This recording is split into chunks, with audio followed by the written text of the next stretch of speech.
É um bom convite, né, André? Entra na política. E você disse pra gente ali na reunião antes do programa que você já está no segundo partido.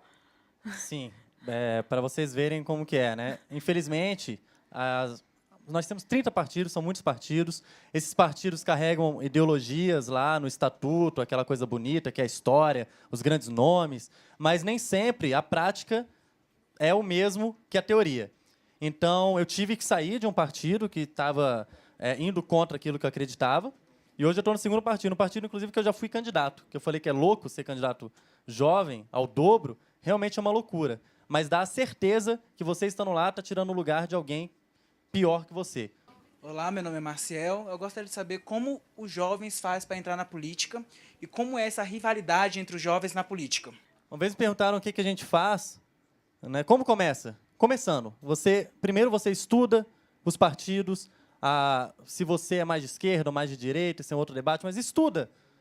Todos os partidos têm site. Vê lá a história, vê o que eles já fizeram, quais são os grandes nomes, quais são os nomes que estão na sua cidade. E você vai para a porta de entrada e fala, quero participar de uma reunião. Você não precisa se filiar para participar de reunião. Tem um evento do partido em algum lugar? Vai, conheça, pergunte, enche o saco. E se um dia você achar que aquilo ali é o lugar que você tem que estar, se filie e comece a encher o saco em dobro. Porque filiado, você vai participar junto com quem faz todo o processo também. Com a direção, que é o presidente, o secretário-geral do partido, você também está lá e você vai poder galgar, subir escadas, para depois você ajudar a fazer esse processo. Então, basta você ir no partido que você acha que é a sua cara, conhecer um pouco mais, participa de algumas reuniões, e se você achar que é bom, se filia.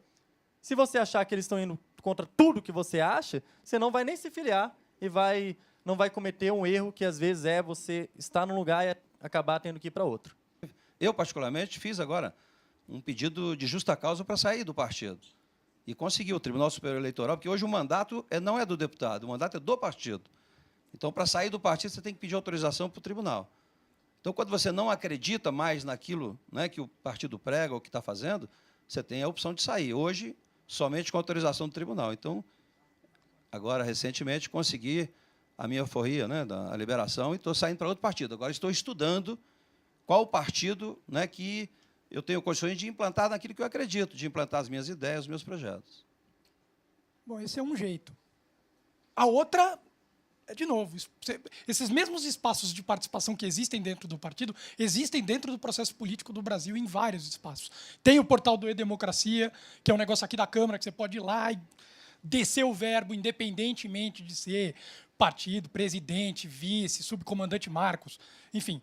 Você pode ir na própria Câmara, vir nas reuniões, participar, ficar ali na plenária. Tem um monte de regra, não pode vaiar, não pode falar alto, mas participar do processo político tradicional, isso que eu estou falando do tradicional, é uma outra forma. Mas, além disso, para responder bem diretamente, não tem como você não participar do processo político. Isso que a gente faz hoje, isso que você está fazendo aqui agora é política, é uma construção política.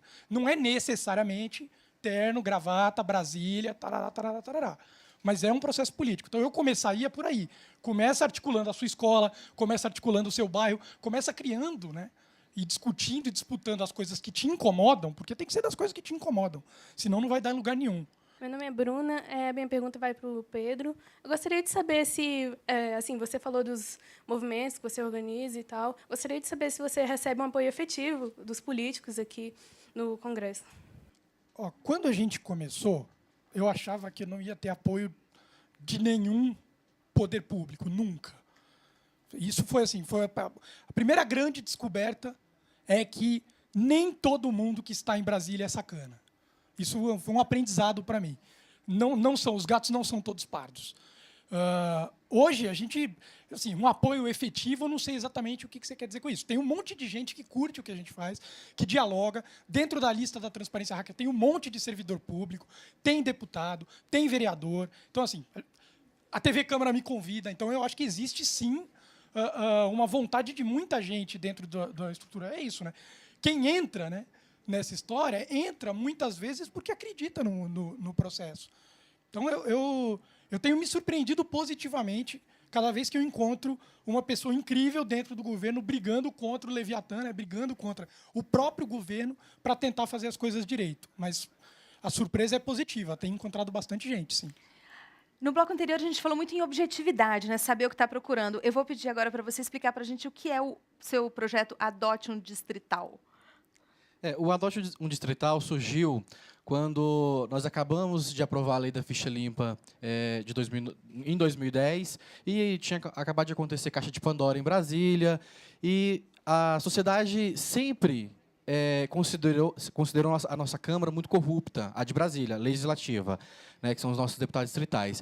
E nós precisávamos e a importância da Câmara para Brasília é muito importante, né? Então, nós começamos o seguinte, a gente precisa acompanhar, né, fiscalizar os nossos parlamentares. Como em vários estados já tinham o projeto Adote um Vereador, a gente seguiu praticamente a mesma metodologia. E hoje, né, o projeto é referência de controle social na Câmara. Qualquer cidadão em Brasília pode participar do projeto, nós temos várias etapas, e é praticamente isso, fiscalizar, acompanhar os nossos parlamentares. Meu nome é Thaís. Eu gostaria de saber a opinião de vocês a respeito de uma coisa. Tudo que a gente aprende na vida, a gente vem de um padrão cultural, a gente aprende desde pequeno. Eu gostaria de saber se vocês não concordam que a política também deveria ser assim. Porque se quando, desde pequeno, você aprender simples conceitos de política, quando você estiver numa idade jovem ou adulta, você vai ser, com certeza, uma pessoa muito mais interessada e um jovem muito mais interessado nisso. Tudo parte pela educação, né? Todos os problemas. A gente tem discutido muito isso. A questão das drogas, hoje, é falta exatamente da educação de qualidade, educação integral, atividades esportivas, culturais, né? Isso faz falta. Geração de emprego, né? Da mesma forma, a política.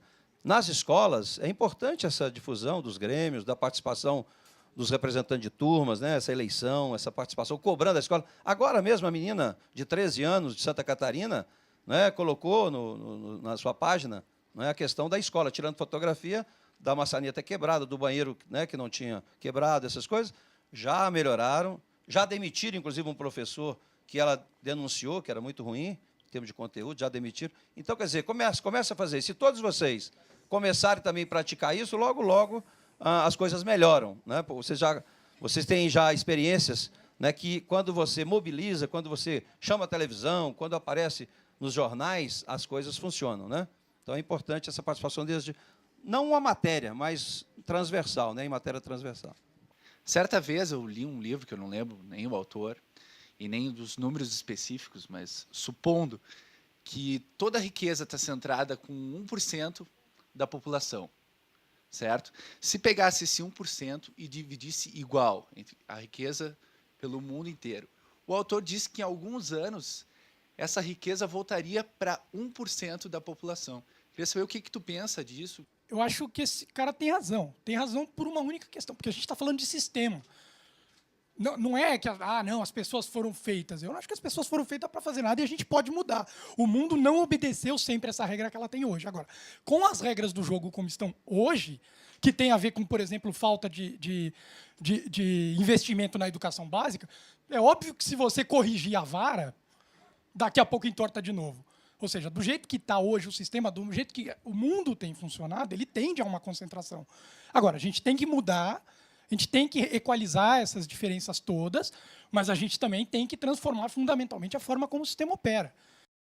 Você olha os países nórdicos hoje, eles são nivelados pelo meio, não existe uma classe super alta, uma classe super baixa. Eles pagam 60% de todo o rendimento deles para o governo entrega a eles serviços públicos de excelência e não há essa desigualdade. Países nórdicos ali, Finlândia, Noruega, Dinamarca, Suécia. Por que que nesse país dá certo e não volta? Não volta. Não existe nenhum movimento que diz que vai voltar. E lá já tiveram reis, castelos, né, feudos. E hoje em dia a gente tem uma igualdade. O rico teria que entender que a desigualdade é tão ruim para ele quanto para quem está embaixo. Porque quando a gente melhora a igualdade na sociedade, o carro do rico não vai precisar ser blindado, o muro dele não vai precisar ter cerca elétrica, ele não vai ter que sair andando com 4 seguranças, talvez saia só com 1. Entendeu? Vai diminuir o gasto dele também. Então é bom para ele e é bom para quem acende. Meu nome é Pedro Henrique e eu queria fazer uma pergunta para os senhores. Qual é o maior obstáculo entre o jovem e a política? Eu vejo que é mais a questão partidária. Hoje, da forma como funciona, realmente a tendência é se afastarem mesmo. Por isso é que nós temos que fazer essa reforma imediata. Hoje, para um cidadão do bem, aquele que não é financiado por grandes empresas, ser um candidato, né, e aqui está o nosso colega que foi candidato, é praticamente impossível, né? Então, a única solução hoje é a reforma política, e uma reforma política ampla e uma reforma política com a participação da sociedade, não essa reforma política que o Congresso hoje está debatendo, um financiamento público, só que é o público que todo mundo paga para o partido que tem a maior bancada. Isso, né, jamais creio que os movimentos não concordam. E provavelmente vai ser a nossa grande bandeira do próximo ano, vai ser a reforma política. Eu digo um pouquinho mais, como o deputado Zalci estava falando, é a falta de investimento na educação. Então, até faço um apelo a vocês. Quando vocês formarem, voltem para a escola de vocês, façam um trabalho voluntário, tentem formar essas pessoas que estão lá, que não tiveram coisas que vocês, talvez, na época de vocês, possam não ter. Quais são as críticas que vocês têm à escola? Se a gente ajuda a melhorar o sistema, o processo, vai melhorar. Então, não tem conscientização política na escola. Se formem, voltem para a escola e façam um trabalho com os alunos lá. O poder está com vocês, gente. Eu acho que existe uma descrença, existe a descrença burra e existe a descrença proativa. Assim. Uma coisa que distancia muito o jovem, não só o jovem, mas todo mundo da política, é essa descrença burra. Tipo, eu não faço parte disso, entendeu? Isso é muito, isso para mim ele é muito absurdo. Às vezes as pessoas leem uma coisa qualquer que eu tenha escrito e falaram: nossa, onde é que tu aprendeu a escrever? No colégio.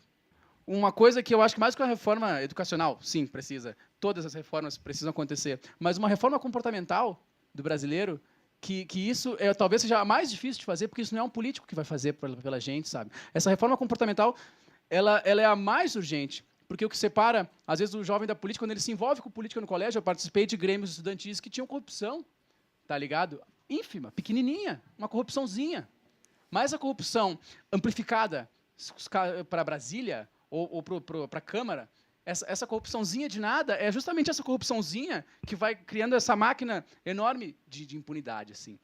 Então, existe esse sentimento de impotência e de impunidade muito grande, que, na verdade, ele não devia se transformar nessa letargia e nessa coisa de se acostumar e não fazer nada. Eu acho que a gente tem que, sim, perceber isso. Eu acho que a gente está na fase de percepção. Isso vai ter uma transição muito grande, até virar uma fase de ação. Mas eu acho que hoje em dia a gente percebe, hoje em dia as coisas acontecem, hoje em dia a gente vê as coisas acontecendo. Há pouquíssimos... Eu já estava vivo e a gente viu uma ditadura.